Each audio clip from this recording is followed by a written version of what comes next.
अब आते हैं क्वेश्चन नंबर 16 पे। सो देखते हैं कि क्वेश्चन नंबर 16 में क्या गिवन है।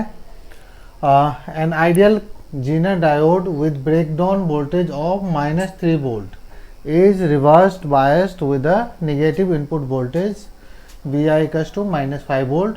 The magnitude of voltage difference between the points B and A is B और A का बेसिकली मुझे पोटेंशियल डिफरेंस निकालना है। B और A का पोटेंशियल डिफरेंस निकालने के लिए हम क्या करेंगे, यहाँ पे देखो, यहाँ पे क्या बोला इसने, इनपुट वोल्टेज जो है -5 वोल्ट है, यानी यहाँ का वोल्टेज जो है कितना है, -5 वोल्ट है। तो यहाँ का वोल्टेज कितना होगा, 0, क्योंकि इन दोनों के बीच में पोटेंशियल डिफरेंस कितना होना चाहिए, 5 वोल्ट का होना चाहिए। तो यदि ये -5 वोल्ट इसको एज्यूम करेंगे तो ये कितना हो जाएगा, 0, क्योंकि 0 माइनस 5 यानी 5 वोल्ट हो जाएगा। अब देखो यहाँ से आ जाओ, इस पॉइंट का पोटेंशियल आ गया -5 वोल्ट। अब आते हैं यहाँ, इसने क्या बोला, यहाँ का ब्रेकडाउन वोल्टेज कितना है, -3 वोल्ट। तो यानी यहाँ पे 0 है तो यहाँ पे कितना हो जाएगा, -3 वोल्ट, क्योंकि इन दोनों का पोटेंशियल डिफरेंस -3 होना चाहिए था। Vp माइनस Vn करे तो यहाँ पे -3 आना चाहिए। तो देखो यहाँ पे ये P साइड है, ये N साइड है, तो -3 माइनस 0 तो कितना आ रहा है, -3 वोल्ट। तो ये भी सही है। अब मुझे निकालना था A और B के बीच में पोटेंशियल डिफरेंस कितना है। तो यहाँ पे निकालो पोटेंशियल डिफरेंस, B का पोटेंशियल ज़्यादा है, A का पोटेंशियल कम है, Vb माइनस Va निकालो, कितना हो जाएगा बोलो, -3 माइनस -5, तो ये हो जाएगा -3 + 5, कितना आ गया, 2 वोल्ट। देखते कौन सा ऑप्शन सही है, ऑप्शन नंबर 2 सही है, इजी। अब आते हैं क्वेश्चन नंबर 17 पे, देखते हैं इस क्वेश्चन में क्या गिवन है। In an adiabatic expansion, the temperature of 1 mole of an ideal monoatomic gas, gamma का वैल्यू दिया हुआ है 5/3, decreases from 60 Kelvin to 50 Kelvin. The work done by the gas in the process is, देखो adiabatic process है, adiabatic process में work done का formula क्या होता है ये जानना जरूरी है। तो वर्क डन का फॉर्मूला जो होता है टेम्परेचर के टर्म में NR T2 - T1 upon 1 minus gamma. Number of mole देखो कितना लिखा हुआ है, 1 मोल, तो 1 हो गया। R की वैल्यू कितने आए, 8.3, T2 - T1 final minus initial 50 - 60 upon 1 minus gamma. Gamma की वैल्यू भी गिवन है 5/3। देखो क्या हो जाएगा, 8.3 इंटू -10 डिवाइडेड बाय -2/3, माइनस से माइनस क्या हो जाएगा, कैंसिल हो जाएगा, 83 इंटू 3 डिवाइडेड बाय 2, ये हो जाएगा 3 3 जा 9, 3 8 जा 24 बाई 2, 2 1 जा 2, 2 2 जा 4, 2 4 जा 8, 124.5 जूल।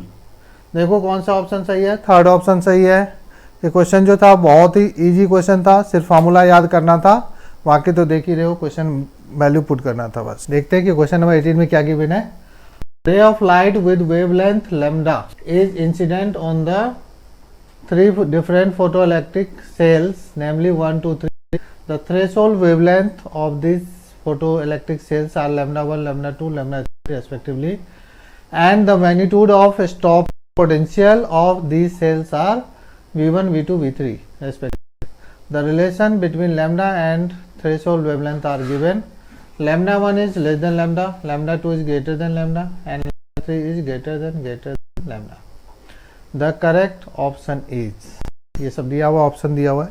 सबसे पहले ये जानना जरूरी है कि आइंस्टाइन फोटो इलेक्ट्रिक इक्वेशन क्या था। आइंस्टाइन का जो फोटो इलेक्ट्रिक इक्वेशन था क्या था, K max equals to EV0 equals to H into nu minus nu naught. Nu naught जहाँ पे थ्रेशोल्ड फ्रिक्वेंसी होता था, न्यू होता था जितनी फ्रिक्वेंसी की हम लाइट देते थे। अब देखो H, न्यू को कर दो C/λ माइनस C/λ0, तो ये हो जाएगा HC, चाहो तो कॉमन ले लो, 1/λ माइनस 1/λ0, और ये हो गया EV0। देखो यदि मान लो लैम्डा की वैल्यू जो है यहाँ पे देखो मैक्सिमम वेवलेंथ होता है, यानी मैक्सिमम वेवलेंथ जिस पे इलेक्ट्रॉन इजेक्ट होता है। यदि मान लो उससे ज़्यादा वेवलेंथ की लाइट हम देंगे तो इलेक्ट्रॉन इजेक्ट नहीं होगा। जैसे हम फ्रीक्वेंसी के तौर पे बोलते हैं थ्रेशोल्ड फ्रीक्वेंसी क्या होता है, मिनिमम फ्रीक्वेंसी जिस पे इलेक्ट्रॉन इजेक्ट होता है। वेवलेंथ के टर्म में बोलेंगे तो मैक्सिमम वेवलेंथ ऑफ लाइट जिस पे इलेक्ट्रॉन इजेक्ट होता है, यानी वेवलेंथ यदि कम होगा, थ्रेशोल्ड वेवलेंथ से कम वेवलेंथ की लाइट डालेंगे तो ही इलेक्ट्रॉन इजेक्ट होगा। यानी लैम्डा की वैल्यू लैम्डा नॉट से कम होना चाहिए तब इलेक्ट्रॉन इजेक्ट होता है। अब देखो फर्स्ट केस में देखा जाए तो देखो लैम्डा तो हम लाइट दे रहे हैं वो उसका वेवलेंथ है, लैम्डा 1 लैम्डा 2 लैम्डा 3 इसका क्या है, थ्रेशोल्ड वेवलेंथ है। ठीक है, अब देखो lambda 1 is less than lambda, यानी जो हम लाइट दे रहे हैं लैम्डा वो ज़्यादा है लैम्डा 1 से, लेकिन इलेक्ट्रॉन इजेक्ट होने के लिए जो लाइट हम दे रहे हैं उसका वेवलेंथ क्या होना चाहिए, कम होना चाहिए। वेवलेंथ लैम्डा की वैल्यू लैम्डा 1 से कम होना चाहिए तो ये इलेक्ट्रॉन इजेक्ट होगा। तो यहाँ पे तो ज़्यादा है, तो यहाँ पे जब ज़्यादा है तो इलेक्ट्रॉन इजेक्ट ही नहीं होगा। जब इलेक्ट्रॉन इजेक्ट नहीं होगा तो उस केस में स्टॉपिंग पोटेंशियल की वैल्यू जो होगी वह कितनी हो जाएगी, 0, क्योंकि इलेक्ट्रॉन जब इजेक्ट नहीं होगा तो काइनेटिक एनर्जी हो जाएगी 0। तो इलेक्ट्रॉन की काइनेटिक एनर्जी 0 है, यानी ई वी नॉट की वैल्यू 0 है, तो वी नॉट क्या हो जाएगा, 0। तो वी नॉट 0 वाला जो ऑप्शन है वो देखना पड़ेगा, मतलब V1 की वैल्यू। वी नॉट किसके लिए, V1, यानी stopping potential for the first cell के लिए। तो फर्स्ट सेल के लिए जो 0 है V1 0 इसमें है, इसमें है, ठीक है, इस दोनों में तो नहीं है। तो बेसिकली देखा जाए तो हमारे पास दो ऑप्शन आ गए, या तो ये सही है या तो ये सही है। अब चलते हैं अगले वाले के लिए। देखो lambda 2 is greater than lambda, यहाँ पे लैम्डा की वैल्यू कम है लैम्डा 2 से, यानी जो हम लाइट दे रहे हैं उसका वेवलेंथ जो है वो थ्रेशोल्ड वेवलेंथ से कम है। तो इस केस में इलेक्ट्रॉन इजेक्ट तो होगा, इलेक्ट्रॉन इजेक्ट होगा तो फिर स्टॉपिंग पोटेंशियल भी होगा।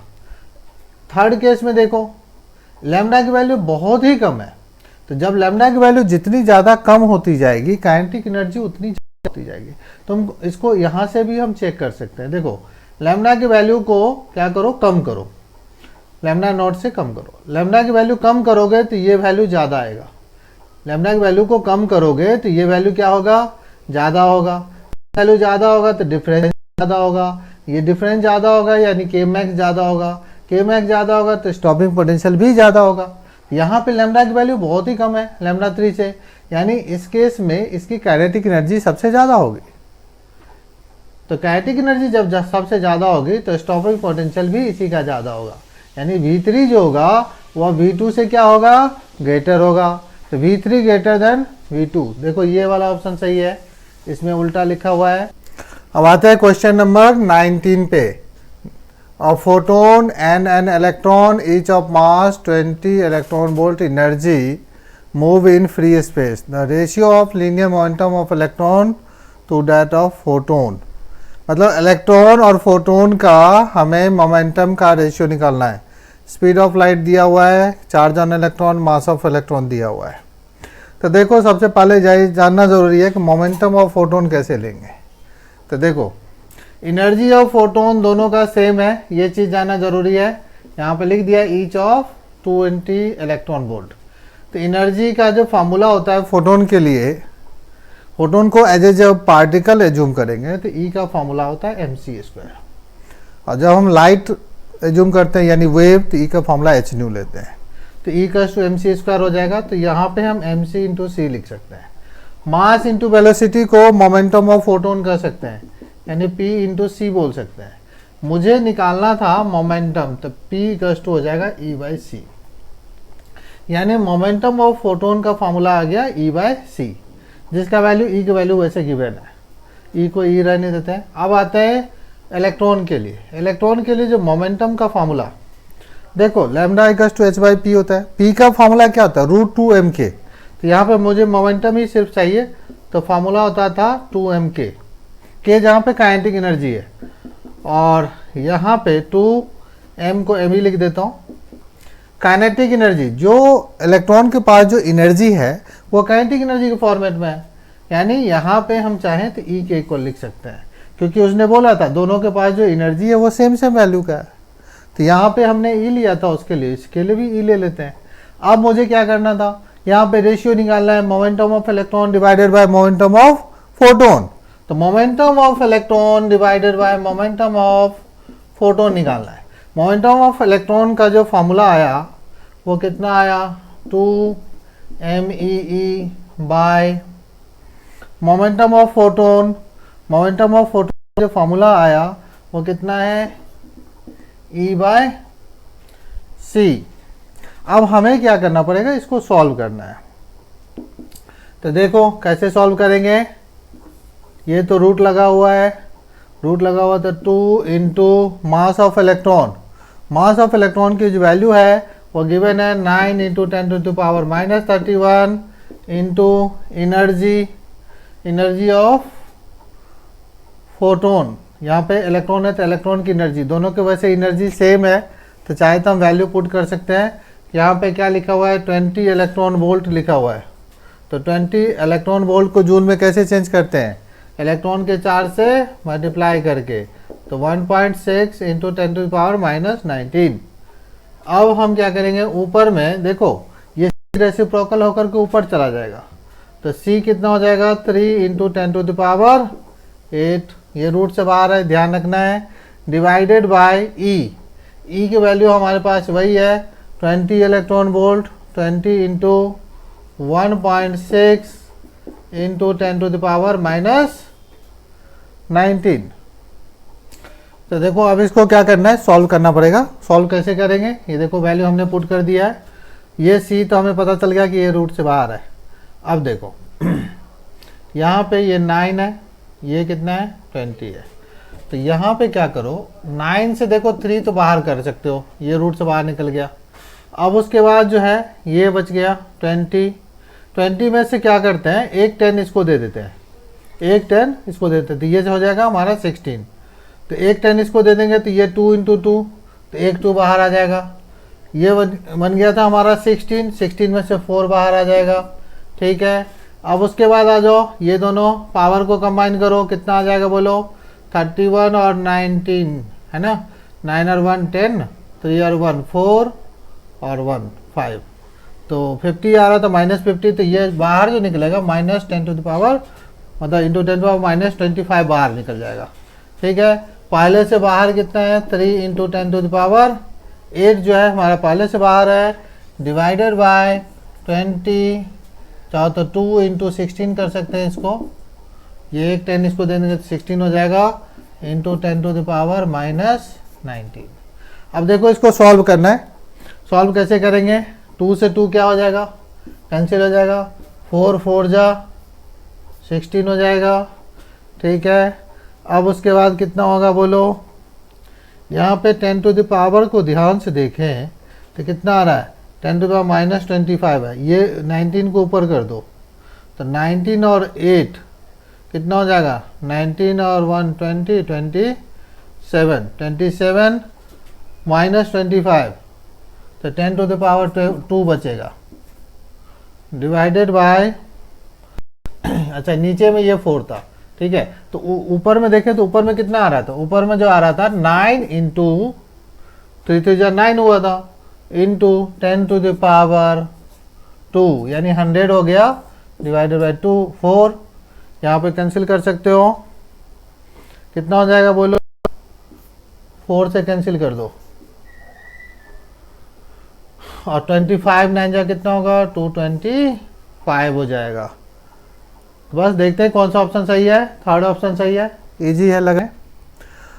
Which of the following measurements requires index correction, इसमें देखना है कि किस में इंडेक्स करेक्शन होता है, ठीक है। देखो measurement of resistance of wire using metre bridge, metre bridge के अंदर जो होता है वो क्या होता है, एंड करेक्शन होता है। क्या होता है, एंड करेक्शन। एंड करेक्शन में इसलिए होता है, करना पड़ता है क्योंकि मीटर ब्रिज में जानते होगे कि मेटेलिक स्ट्रिप्स से, ये मेटेलिक स्ट्रिप्स होते हैं और इससे जो होते हैं वो रजिस्टर से जुड़े होते हैं और मीटर ब्रिज की वायर इस तरीके से जुड़ी होती है। एक तो इसमें ये जो मेटालिक जो स्ट्रिप्स होते हैं इसके रेजिस्टेंस को काउंट नहीं किया गया जाता है, जबकि कुछ ना कुछ रेजिस्टेंस इसका भी होता है। इसके अलावे जो यहाँ जो स्केल होता है, यहाँ पे जो स्केल होता है इसका, जैसे आप जीरो, यहाँ पे स्केल का जीरो जो है इसके जीरो के साथ मैच नहीं होता है, तो कुछ ना कुछ थोड़ा बहुत एरर आ जाता है, इसको बोलते हैं एंड करेक्शन। उसके बाद जो सेकंड जो है उसमें ये है measurement gravitational acceleration distribute simple pendulum. Simple pendulum जो होता है उसमें पेंडुलम का रेडियस कितना बड़ा है उसके ऊपर भी डिपेंड करता है, क्योंकि जो हम जो डिस्टेंस लेते हैं वो सेंटर ऑफ मास का लेते हैं, तो इसमें थोड़ा बहुत भी एरर होता है रेडियस की वजह से। जो तीसरा है वो focal length of lens using optical bench. Optical bench के हेल्प से हम क्या करते हैं, फोकल लेंथ मेजर करते हैं, तो इसमें जो है वो इंडेक्स करेक्शन होता है। इंडेक्स करेक्शन में एक्चुअल में होता है क्या है कि जो मेजर्ड डिस्टेंस होता है यानी ऑब्जर्व डिस्टेंस और एक्चुअल डिस्टेंस, उसमें दोनों में थोड़ा बहुत अंतर होता है। तो इस केस में जो है इंडेक्स करेक्शन का यूज, यही यहाँ पे पूछा गया था इंडेक्स करेक्शन क्या।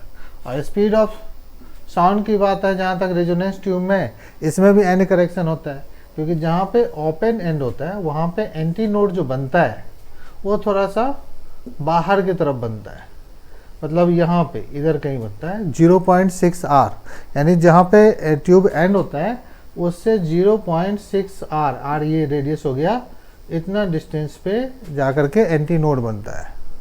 तो ये यहाँ पे एंड करेक्शन इसमें भी होता है, यानी जो इसका जो सही ऑप्शन है वह ऑप्शन नंबर 3 जो है वो इसका सही ऑप्शन। अब आते हैं क्वेश्चन नंबर 21 पे, देखते हैं कि क्वेश्चन नंबर 21 में क्या गिवन है।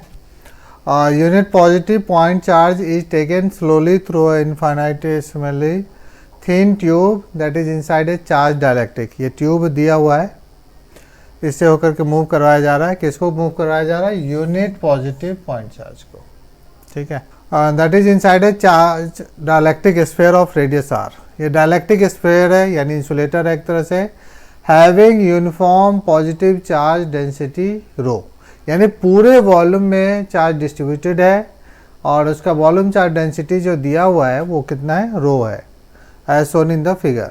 The initial and final position of the charge are marked by A and B, ये दिया हुआ है, इनिशियल और फाइनल पोजीशन दिया हुआ है, जो कि ये 2r डिस्टेंस पे है और ये जो है हमारा 3r डिस्टेंस पे है।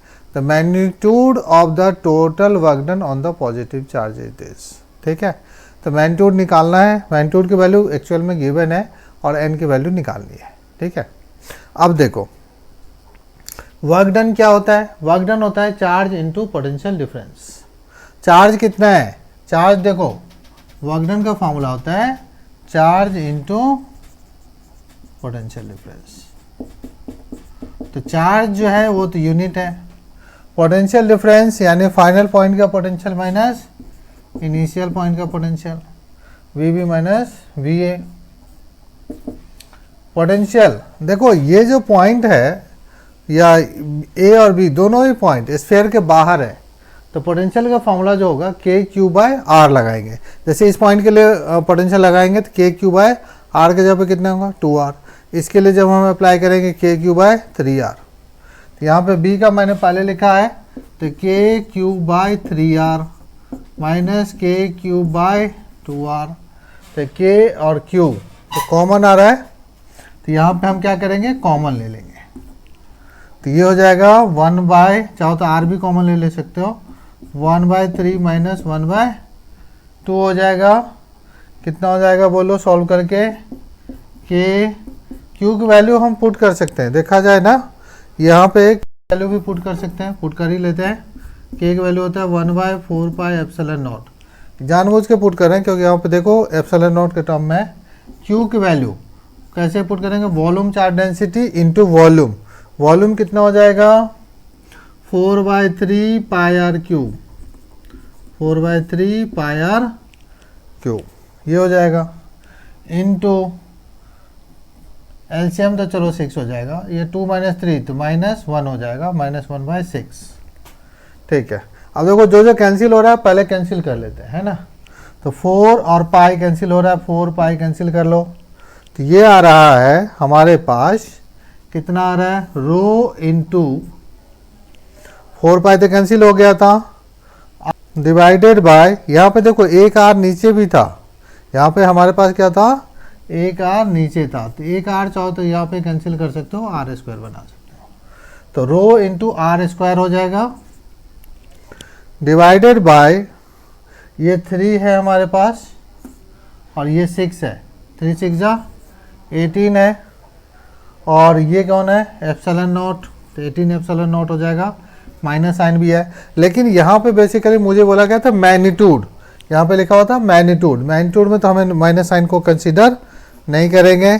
अब इसका वैल्यू दिया हुआ था देखो इसके साथ, तो इसको यदि मैं इसके साथ कंपैरिजन करूं तो rho R square by N epsilon naught, तो यहाँ पे रो आर स्क्वायर देखो इसमें भी है, एप्सिलॉन नॉट भी है, एन की वैल्यू कितनी आ रही है 18, 18 देखो कौन सा ऑप्शन सही है, ऑप्शन नंबर 4, ये ऑप्शन सही है, इजी था ये भी क्वेश्चन।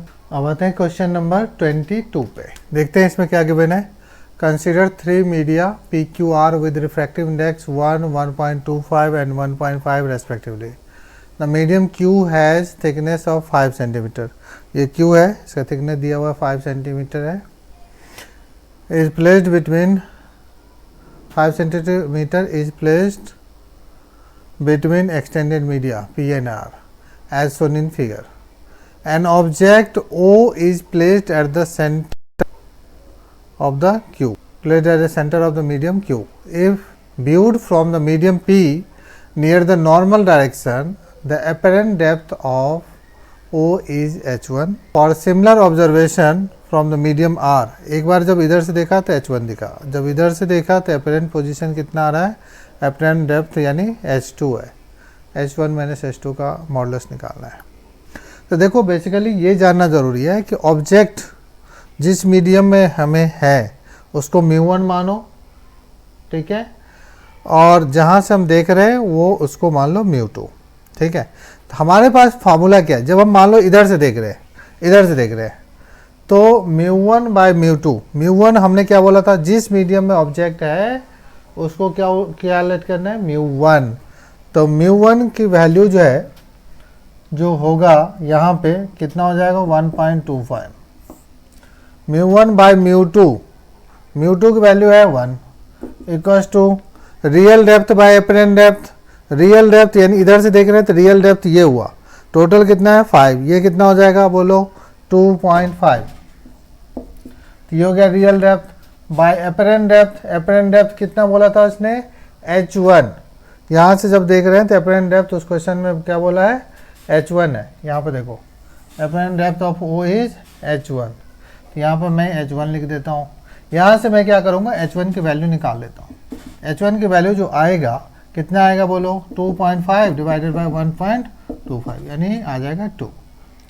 अब हम सेकेंड केस, अब हम कहाँ से देख रहे हैं, इधर से देख रहे हैं, इधर से, यानी हमने क्या बोला था, जिस मीडियम में ऑब्जेक्ट है वो हमारा होगा μ1, तो ये हमारा फिर से μ1 है, तो μ1 हो गया 1.25 डिवाइडेड बाय μ2 कितना है 1.5 equals to real depth by apparent depth, अब इधर से देख रहे हैं, इधर से, तो रियल डेप्थ ये हुआ, तो ये भी मिड पे पॉइंट पे ही है, तो ये कितना हो जाएगा, ये फिर से 2.5 हो जाएगा बाय h2, यहाँ से हम h2 की वैल्यू निकाल लेते हैं, h2 की वैल्यू आ जाएगा, ये उधर चला जाएगा 2.5 इंटू 1.5 डिवाइडेड बाय 1.25, तो 1.25 का डबल होता है 2.5 इंटू 1.5 करोगे तो 3 आ जाएगा, तो h2 की वैल्यू भी आ गया। अब हमें क्या निकालना है बोलो, h1 minus h2, h1 minus h2 का मॉडुलस, h2 का मॉडुलस क्या होगा बोलो 2 माइनस 3 का मॉडुलस, 2 माइनस 3 का मॉडुलस यानी 1, तो 1 देखो कौन सा ऑप्शन सही है, सेकेंड ऑप्शन सही है, इजी था ये भी। अब आते हैं क्वेश्चन नंबर 23 पे, देखते हैं इस क्वेश्चन में क्या गिवन है। Frictionless circular wire of unit radius, circular wire of unit radius is fixed on a horizontal plane. 2 point particles of unit mass start moving simultaneously from the point A. जहाँ पे theta की value pi by 2 दिया है, with identical uniform angular speed in opposite direction and meet again at the point B. B जो point है वहाँ पे theta की वैल्यू जो है माइनस पाई बाई सकते हो क्योंकि अपोजिट डायरेक्शन में है। During this time which of the following figures schematically represent the magnitude of the total linear momentum of the system। देखा जाए तो यहाँ पे यदि मैं देखूँ, इसने सबसे पहली बात दोनों का एंगुलर स्पीड क्या बोला, सेम है, रेडियस भी सेम है, दोनों एक ही सर्कुलर पाथ पे जा रहा है। तो इसका मतलब यह है कि हमारा जो लीनियर स्पीड है वो भी क्या होगा, सेम होगा, लीनियर स्पीड जो होगा वो भी सेम होगा। मान लो इस पॉइंट पे देखते हैं, तो मान लो v स्पीड से इधर जा रहा है, v स्पीड से इधर जा रहा है, तो इस पॉइंट पे एट ए, यदि मैं ए की बात करें तो ए पॉइंट पे जो मोमेंटम होगा कितना हो जाएगा, initial momentum m into V i cap plus m into V minus I cap. v की वैल्यू हम r ओमेगा पुट कर सकते हैं और r की वैल्यू क्वेश्चन में 1 दिया हुआ है, खैर उतना पुट करने की जरूरत नहीं है। यहाँ पे देखो आंसर कितना आएगा, 0। तो इनिशियल मोमेंटम जो होगा वह 0 होगा। उसी तरीके से जब हम फाइनल मोमेंटम निकालेंगे तो कितना आएगा बोलो, पी फाइनल निकालो, तो m इंटू वी, देखो इधर वाला जब इधर जाएगा तो इस पॉइंट पे इसका डायरेक्शन इधर होगा, तो इसको निगेटिव ले लेते हैं, माइनस आई कैप, और जो इधर वाला था वो आकर के इधर जाएगा, तो ये फिर पॉजिटिव हो जाएगा, एम वी आई कैप, फिर से 0 हो गया। तो इनिशियल और फाइनल मोमेंटम दोनों जो होगा वह 0 होना चाहिए।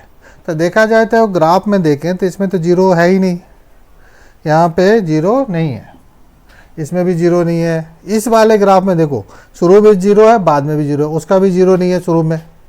तो इस तरीके से हम ध्यान से देखें तो ऑप्शन मुझे ऐसे ही पता चल गया, इसका जो थर्ड ऑप्शन है वो सही ऑप्शन है।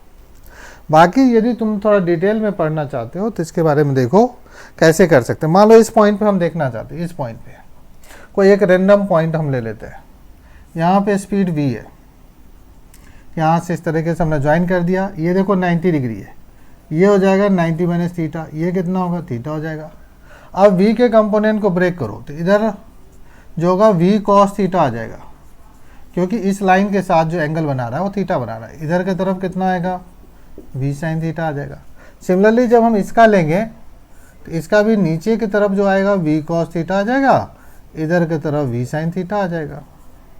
तो यानी जो टोटल मोमेंटम हम निकालते हैं, टोटल मोमेंटम तो कितना हो जाएगा एट एनी इंस्टेंट यदि हम निकालें तो m v sin थीटा, इसका इधर की तरफ है तो I cap minus M V cos theta J cap.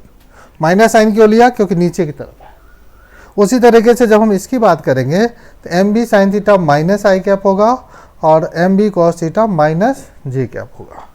तो इसको मैं यहीं पे प्लस कर देता हूँ, plus M V sine theta, ये माइनस ही होगा तो माइनस लगा देता हूँ, minus M B sine theta I cap minus M B cos theta J cap. तो देखो साइन थीटा वाला तो कैंसिल हो गया, वैसे भी बचा कौन, minus 2mv cos theta J cap. तो मोमेंटम जो टोटल है वो minus 2mv cos theta J cap है। मैग्नीट्यूड कितना है, मैग्नीट्यूड निकालो तो वो हो जाएगा 2mv cos थीटा। तो मैग्नीट्यूड जो है इसका 2mv cos थीटा है। अब देखो शुरू में थीटा कितना था, शुरू में थीटा देखो इस लाइन के साथ एंगल है, तो शुरू में थीटा कितना था, पाई बाई 2, पाई बाई 2 है, तो यहाँ पे cos पाई बाई 2 डालोगे तो 0 आ जाएगा, तो शुरू का मोमेंटम 0 है। अब थीटा की वैल्यू को ध्यान से देखो तो शुरू में 90 डिग्री पे है, धीरे धीरे क्या हो रहा है, डिक्रीज कर रहा है।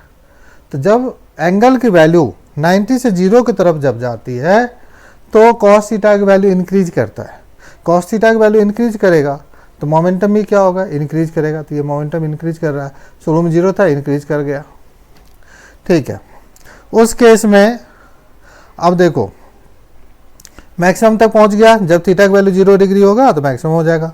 फिर जब ग्राफ नीचे की तरफ जाएगा, नीचे की तरफ, तो एंगल तो वैसे नेगेटिव है, कॉस माइनस थीटा जो होता है कॉस थीटा ही होता है, फोर्थ क्वाड्रेंट में कॉस जो होता है वो वैसे भी पॉजिटिव ही रहता है। फिर से ये 90 की तरफ जा रहा है एंगल, ठीक है, तो फिर से क्या होगा, कॉस थीटा की वैल्यू फिर से डिक्रीज करेगा और फाइनली जब यहाँ पे पहुँच जाएगा तो फिर से क्या हो जाएगा, जीरो हो जाएगा। यानी ये ग्राफ जो है सबसे अप्रोप्रिएट आंसर है, यही सही है। The temperature of the metallic sphere of radius R is increased by a small amount delta T if the linear coefficient of thermal expansion of the metal is alpha the approximate increase in the volume of the sphere is. देखो volume में कितना increase होगा, इसका formula हमें पता है, क्या होता है बोलो, delta V equals to gamma V delta T, यही फॉर्मूला है। और गामा और अल्फा के बीच में क्या रिलेशन है बोलो, गामा इक्वल्स टू होता है 3 अल्फा इंटू वॉल्यूम, यहाँ पे स्फीयर है तो स्फीयर का वॉल्यूम कितना होता है 4/3 pi R cube into delta T का डेल्टा टी लिख दो। यहाँ पे देखो 3 से 3 क्या हो जाएगा, कैंसिल हो गया, तो आंसर कितना आएगा 4 pi R cube alpha delta T. तो देखते हैं कौन सा ऑप्शन सही है, 4 pi R cube alpha delta T. Option number 3 जो है इसका करेक्ट ऑप्शन है। बहुत ही इजी क्वेश्चन था ये भी। अब आते हैं क्वेश्चन नंबर 25 पे। Cylindrical cork of uniform density floats in a liquid of density ρ1. If the cork is depressed slightly and released, it oscillates harmonically with the time period t. If the same cork floats in another liquid of density ρ2, then the similar oscillation has time period 2t. The value of ρ2 by ρ1 is, ठीक है। एक बार क्या किया, liquid का density ρ1 लिया तो time period कितना आ गया t। एक बार लिक्विड का डेंसिटी कितना लिया ρ2 तो टाइम पीरियड आ गया 2t। तो ρ2 बाई ρ1 निकालना है। तो देखो सिलिंड्रिकल है, सिलिंड्रिकल शेप में जब कोई बॉडी ऑसिलेट करता है यानी सिलेंडर जब ऑसिलेट करता है तो उसका टाइम पीरियड का फॉर्मूला क्या होता है ये याद होना चाहिए। तो देखो टाइम पीरियड का जो फॉर्मूला होता है 2 पाई √L सिग्मा बाय रो जी, ये फॉर्मूला होता है। अब इसमें L क्या चीज़ रिप्रेजेंट करता है ये चीज़ जाना जरूरी है। जैसे मान लो ये सिलेंडर है तो L जो है टोटल लेंथ ऑफ सिलेंडर है, सिग्मा क्या है इसकी डेंसिटी है, रो डेंसिटी ऑफ लिक्विड होता है और जी तो पता ही है एक्सेलरेशन ड्यू टू ग्रेविटी होता है। तो बेसिकली जो हम चेंज कर रहे हैं वो किसको चेंज कर रहे हैं, रो को चेंज कर रहे हैं, लिक्विड को हम बार बार चेंज कर रहे हैं। फिर टाइम पीरियड निकालें, सिलेंडर को हमने चेंज नहीं किया है। तो बेसिकली रो का इफेक्ट देखना है तो टाइम पीरियड जो है इन्वर्सली प्रोपोर्शनल टू रूट रो है, यानी टी बाय पहले वाले का टाइम पीरियड कितना है टी है, दूसरे वाले का टाइम पीरियड कितना है 2t है, इक्वल्स टू इन्वर्सली प्रोपोर्शनल है। तो यानी यहाँ पे रो2 ऊपर जाएगा, सेकेंड वाले के लिए रो2 था, रूट में होगा तो रो2 बाय रो1 ये हो जाएगा t बाई 2t की वैल्यू, t से t को कैंसिल कर लो। मुझे चाहिए यहाँ पे रो2 बाय रो1, तो यहाँ पे क्या करना पड़ेगा, स्क्वायरिंग करना पड़ेगा। तो 1/2 का स्क्वायर 1/4 इक्वल्स टू रो2 बाय रो1। तो देखते हैं कौन सा ऑप्शन सही है। तो देखो ऑप्शन नंबर 4 सही है।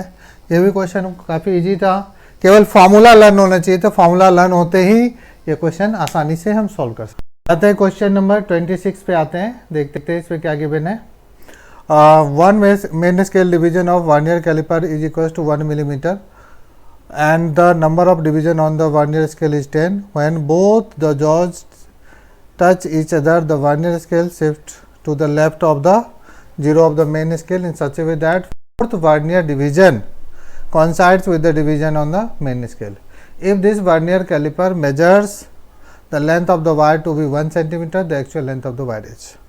देखा जाए मेन स्केल डिवीजन जो है, मेन स्केल डिवीजन उसका वैल्यू जो है 1 मिलीमीटर गिवन है। नंबर ऑफ डिविजन्स जो है, number of division on vernier scale जो है वह 10 है। तो सबसे पहले हम क्या करेंगे, लिस्ट काउंट निकालेंगे। तो लिस्ट काउंट जो निकालेंगे कैसे निकालेंगे, लिस्ट काउंट जो होता है main scale division divided by number of division on vernier scale. तो मेन स्केल डिवीजन की जो वैल्यू है 1 मिलीमीटर है, डिवाइडेड बाय 10 यानी 0.1 मिलीमीटर, यानी सेंटीमीटर में जब बदलेंगे तो 0.01 सेंटीमीटर हो जाएगा। ये तो हमने लिस्ट काउंट निकाल लिया। अब देखो इसने क्या बोला था कि vernier scale shift to the left of the main scale, zero of the main scale. तो जो मेन स्केल है, मेन स्केल यदि मान लो यहाँ पे है तो वर्नियर स्केल जो है वो यहाँ पे है। ये मेन स्केल का जीरो है और जो वर्नियर स्केल है इसका जीरो यहाँ पे है। ठीक है, तो दोनों का जो जीरो है एक जगह पे नहीं है। जब जीरो एरर नहीं होता है तो दोनों का जीरो स्टार्टिंग में एक साथ होते हैं, लेकिन इसमें क्या है कि दोनों का जीरो एक साथ नहीं है, यानी वर्नियर स्केल जो है थोड़ा सा पीछे है। तो यानी सोचो पहले क्या होगा, जब हम इसको स्लाइड करेंगे तो पहले वर्नियर स्केल का जीरो पहले जीरो के पास जाएगा, फिर आगे बढ़ेगा, उसके बाद रीडिंग आएगी। यानी इसका जो रीडिंग जो आने वाला है वो एक्चुअल रीडिंग से थोड़ा कम रीडिंग आएगा। और ये रीडिंग जो आया हुआ है, कितना आया हुआ है 1 सेंटीमीटर। इसका मतलब जो इसका जो एक्चुअल रीडिंग होगा वो 1 सेंटीमीटर से ज़्यादा होगा। तो 1 सेंटीमीटर से जो ज़्यादा वाला ऑप्शन देखें तो ये है, देखने से ये पता चल रहा है कि ये ऑप्शन होना चाहिए। अब हम क्या करेंगे, इसका रीडिंग भी हम निकाल के देखते हैं कि क्या 1.04 आता है। सबसे पहले हम क्या करेंगे, रीडिंग जो एक्चुअल रीडिंग होता है कैसे निकालते हैं। Actual reading equals to reading minus zero error, reading minus zero error. तो एक्चुअल रीडिंग निकालने के लिए हम क्या करेंगे, रीडिंग की वैल्यू कितना है 1 सेंटीमीटर माइनस जीरो एरर। देखो ये तो निगेटिव जीरो एरर है तो एक माइनस साइन भी लगा दो।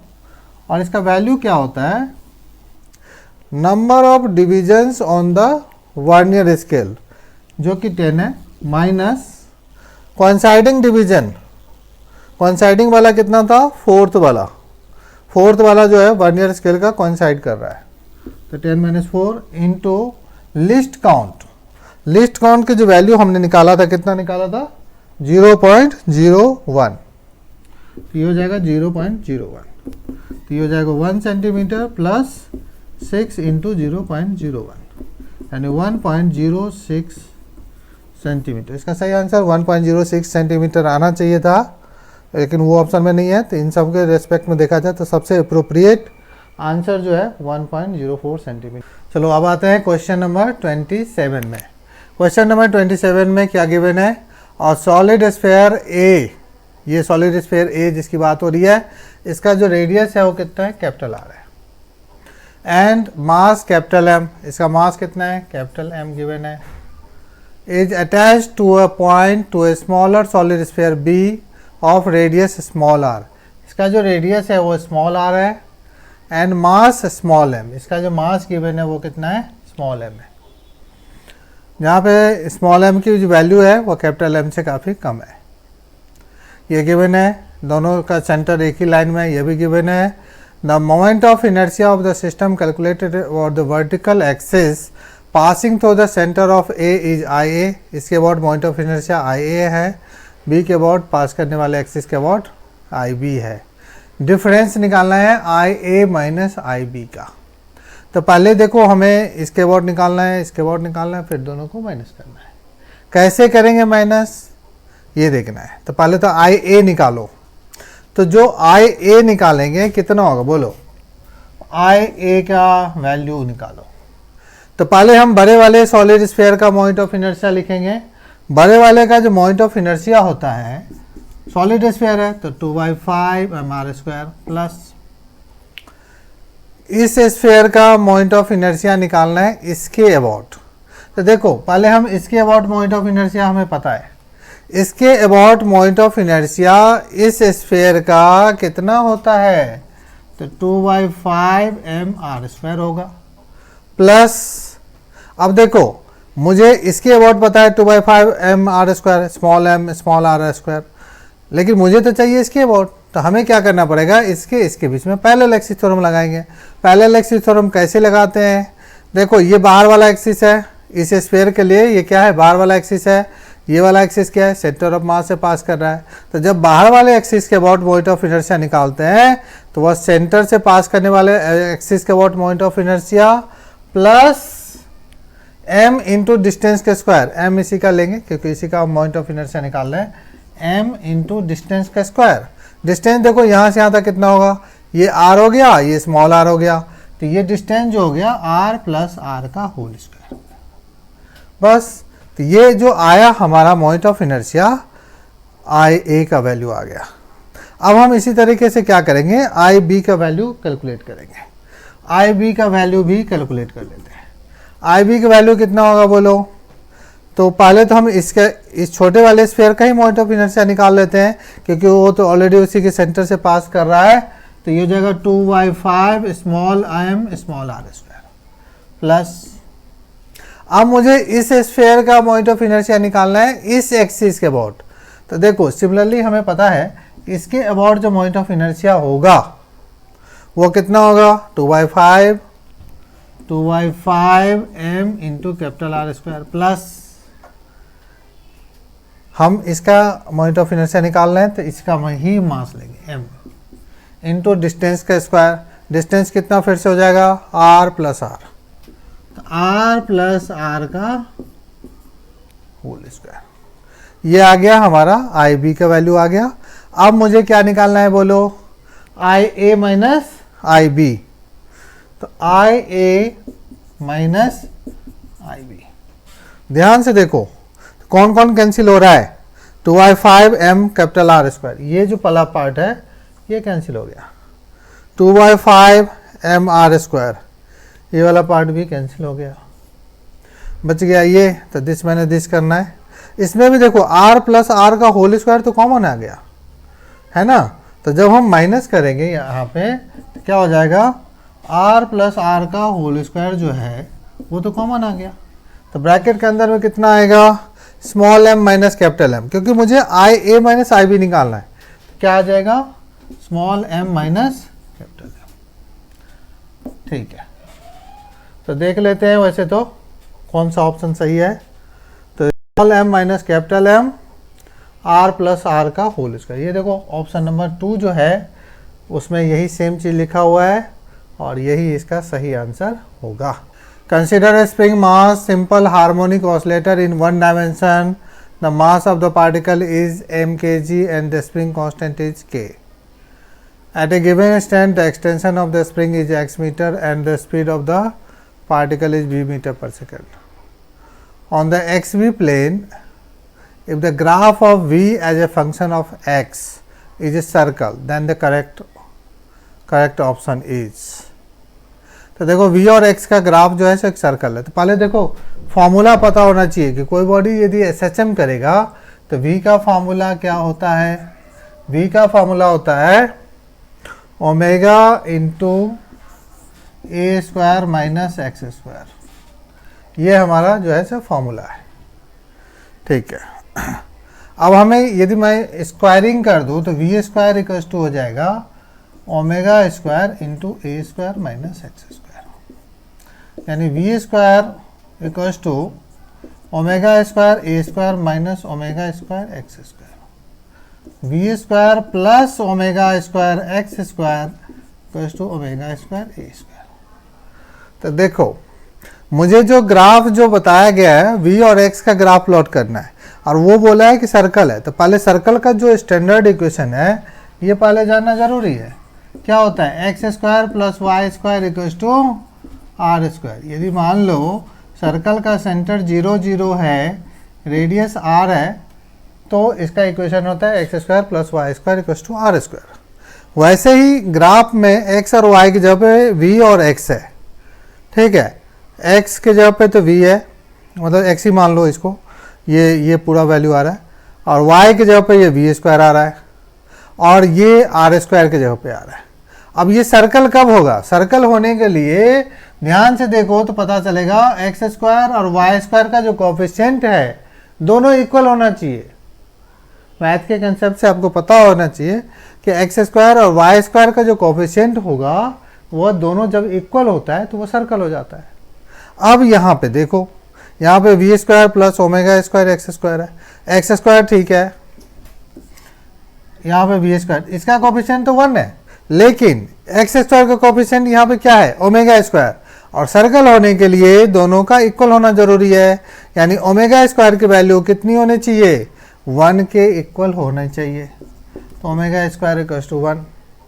अब देखो k का जो फार्मूला, कोई बॉडी एसएचएम करता है तो k का फार्मूला क्या होता है, m ओमेगा स्क्वायर, ये आपको पता होगा, टाइम पीरियड के निकालते हैं, इसी से निकालते हैं ना, 2 pi under root m by K, तो k का वैल्यू आता है m ओमेगा स्क्वायर। ये फार्मूला हमने इसलिए यूज किया क्योंकि यहाँ पे ध्यान से देखो तो k की वैल्यू निकालनी है, तो k का तो होता है m ओमेगा स्क्वायर, m और ओमेगा स्क्वायर की वैल्यू कितना आ गया 1, तो ये 1, तो वैल्यू आंसर कितना आ गया m, तो k इक्वल्स टू m जो है ये करेक्ट ऑप्शन है। थोड़ा सा ये क्वेश्चन थोड़ा सा ट्रिकी बोल सकते हैं, थोड़ा सा मैथ का कंसेप्ट यूज हुआ है। The lens combination as shown in the figure consist of 2 lenses L1 and L2 of focal length plus 10 cm and minus 10 cm respectively. The position of the image formed is, देखो ये 2 lens given है, पहला तो ये convex lens है, ये जो lens है हमारा वो कैसा लेंस है, कन्वेक्स लेंस है। कन्वेक्स लेंस के लिए ऑब्जेक्ट डिस्टेंस गिवन है, ठीक है, पहले इमेज डिस्टेंस निकाल लेते हैं, फाइनल इमेज का पोजीशन निकालना है, तो लेंस फार्मूला क्या होता है बोलो, 1/v minus 1/u equals to 1/f, 1/v minus 1/u, convex lens के लिए ऑब्जेक्ट डिस्टेंस कितना है, -30 सेंटीमीटर इक्वल्स टू 1/f। तो यहाँ पे जो कन्वेक्स लेंस है उसका फोकल लेंथ कितना दे रखा है, +10 सेंटीमीटर, तो 1/10, तो यानी यहाँ से 1/v की वैल्यू निकाल लो, 1/v इक्वल्स टू हो जाएगा 1/10, और ये देखो माइनस माइनस प्लस हो गया था, लेकिन राइट साइड भेजेंगे तो फिर से ये माइनस हो जाएगा, तो ये 30 एलसीएम हो जाएगा, 3 - 1, तो ये आ गया हमारा 2/30, कैंसिल कर लेते हैं, 1/15 आ गया, 1/15, यानी v की वैल्यू जो आ गया वो कितना आ गया, 15 सेंटीमीटर। तो जो 15 सेंटीमीटर जो आया है वह कहाँ से आया है, यहाँ से ये डिस्टेंस बता रहा है 15 सेंटीमीटर, तो अब यहाँ से 15 सेंटीमीटर राइट में है, राइट में है, तो यानी हम देखो यहाँ से 15 सेंटीमीटर इधर है, यानी यहाँ से कितना होगा, ये 3 सेंटीमीटर माइनस कर देंगे, तो जब हम सेकेंड लेंस के लिए देखेंगे फॉर L2 के लिए, यानी सेकेंड लेंस मान लो ये है L2 के लिए देखें, तो ऑब्जेक्ट डिस्टेंस जो होगा वह कितना हो जाएगा, तो ये हो जाएगा 15 - 3 यानी 12 सेंटीमीटर, वो भी प्लस में क्योंकि राइट साइड है, तो u इस बार जो है प्लस में आ गया। फिर से लेंस फार्मूला लगाओ, 1/v minus 1/u equals to 1/f, 1/v minus 1/u equals to 1/f। Focal length कितना है, -10 है, -10 हो जाएगा, यानी 1/v इक्वल्स टू हो जाएगा, कितना हो जाएगा बोलो, यानी ये 1/12 को उधर भेजोगे, राइट साइड भेजोगे तो ये पॉजिटिव हो जाएगा, -1/10, तो 12 और 10 का एलसीएम कितना हो जाएगा, 60 ले लो, 12 5 जा 60, 10 6 जा 60, तो ये आ जाएगा हमारे पास कितना, -1/60, तो ये आ जाएगा v इक्वल्स टू आ गया -60 सेंटीमीटर। माइनस साइन यहाँ पे क्या बता रहा है, लेफ्ट साइड बनेगा, तो 60 centimetre to the left of concave lens. देखो ये जो ऑप्शन 2 है इसमें लिखा हुआ है 60 centimetre to the left of concave lens, concave lens से माइनस साइन ये बता रहा है कि लेफ्ट साइड में इमेज फॉर्म होगा, ये सेकेंड ऑप्शन सही था। ये अब आते हैं क्वेश्चन नंबर 30 पे, देखते हैं कि किसमें क्या है। An AC voltage V equals to 220 sin 2 × 10⁻³ volt is applied to a LCR circuit, then the current amplitude in the circuit is। देखो LCR सर्किट है, LCR सर्किट में Z का फॉर्मूला आपको पता होगा, R² plus XL minus XC का whole square. यहाँ पे करंट एम्पलीट्यूड की बात कर रहा है, करंट एम्पलीट्यूड यानी करंट का मैक्सिमम वैल्यू, यानी I0 चाहिए, I0 के लिए करंट को मैक्सिमम करना है, तो यानी Z को क्या करना पड़ेगा, मिनिमम करना पड़ेगा, और Z को मिनिमम करने के लिए XL इक्वल्स टू XC होगा, यानी Z का जो वैल्यू होगा, मिनिमम वैल्यू कितना होगा, √R², यानी R होता है, यानी आई नॉट जब हमें निकालना है तो ये हो जाएगा वी नॉट बाय जेड का मिनिमम वैल्यू, यानी वी नॉट बाय आर। तो वी नॉट की वैल्यू यहाँ पे देखो गिवन है, वी का वी नॉट साइन हो गई थी, तो यानी वी का मैक्सिमम वैल्यू तब होगा जब साइन को 1 कर देंगे, यानी वी नॉट की वैल्यू है 220। तो 220 डिवाइडेड बाय आर, आर देखो कितना है लिखा हुआ है 100, एक जीरो से एक जीरो कैंसिल हो गया, आंसर आ गया 2.2 एम्पियर। तो इसका देख लो कौन सा ऑप्शन सही है, ऑप्शन नंबर 1 ही सही है। ये तो बहुत ही इजी क्वेश्चन था, डायरेक्ट था क्वेश्चन।